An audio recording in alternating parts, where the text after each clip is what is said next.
how South Carolina head coach Steve Spurrier is using our man, Mr. Corso, to psych up his crowd and his team.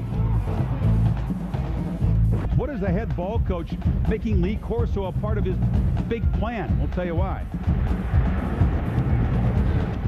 Steve Spurrier down at South Carolina trying to inspire his team and his fans as they visit Georgia tonight. Talk a lot more about Corso and his role in the inspiration. Huge game in the SEC tonight.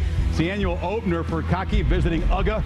Dogs D impressive versus high-octane Oklahoma State. 8 new starters from that group that dealt Spurrier the second ever shutout loss last year, 18-0. Gamecocks always struggle versus Georgia. Last 10 meetings, only once have they scored more than 17 points. Now, Blake Mitchell, the quarterback's come off suspension tonight for South Carolina to give Spurrier some leadership there. But another concern, Louisiana Lafayette from these parts ran right through Spurrier's defense for 252 yards. He called his defense average stiffs after the game. They're going to be tested by Thomas Brown and now Sean Moreno, the freshman running back. Even though Craig Lumpkin is out with the thumb, Georgia will still run the ball. The loser tonight is in trouble in this division race, and Spurrier trying to rally the home sport. He's trying to build belief behind his team by focusing on our man in the middle right here who had the audacity or the common sense to say Spurrier repeatedly in the last couple of years would never win an SEC title. No, you're going to get to see a treat here. It's part of a video they actually play on the Jumbotron before home games. But I don't think Steve Spurrier can win the national title here or the SEC, and I'm going to tell you why. You can't recruit to this school consistently enough to beat Tennessee. Brown going to set it up on the right hash mark. Snap it back to him. Set it down. Pick it up. Strong kick. Headed towards it. It's good. It's good. To beat Florida. At I formation. Handoff left side determined. Nobody gets him. Touchdown, Carolina. And their friends Clemson. Snap it back to him. Set it down. It's a good one. It's up. It's turning. It's no good. No good. I don't think Spurrier wins the SEC or national title. I don't care if he coaches here 400 years. We've already shown Corso we can beat Tennessee, Florida, Arkansas, and a lot of good teams. We've shown Corso that we can recruit. Number 4 in the nation by ESPN.com. Now let's show Corso we can build the facilities that are necessary. Let's show my pal Lee Corso we can win the SEC championship.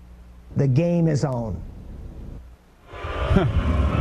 Well, let's talk about football. Georgia's second half against Oklahoma State was wonderful. They ran the football. Stafford threw it really well. They got a good offensive balance. They played 14 freshmen, and Georgia beat Oklahoma State with 14 freshmen. They'll beat South Carolina today with 14 freshmen, period.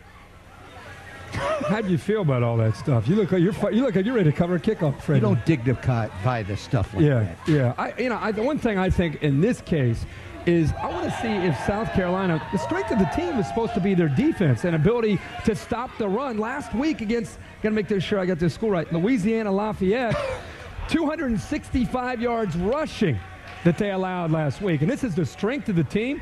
I think Georgia's going to run the football. I think Georgia's going to throw the football with Matthew Stafford. And as Lee said, that Georgia defense, give Mark Richt a lot of credit when it comes to recruiting personnel to fit their scheme. I think Georgia wins this game rather handily. Yes. Rather handily. Yes. Yep. Game is on, huh, Lee? Remember, the Georgia's win, he's fired up. Georgia's win over South Carolina was the only win in the Eastern Division last year. They were 1-4 after that. So a lot of football to be played, but it's a very important game. We'll see. All right. My man's got a red rear end. I love it. Let's go to Columbia. South Carolina beat Georgia. It beat them between the hedges. That's a great win for Steve Spurrier. Now that puts them number 1 in the Southeastern Conference Eastern Division with the Gators. I'm telling you, that guy can coach. That was a heck of a win.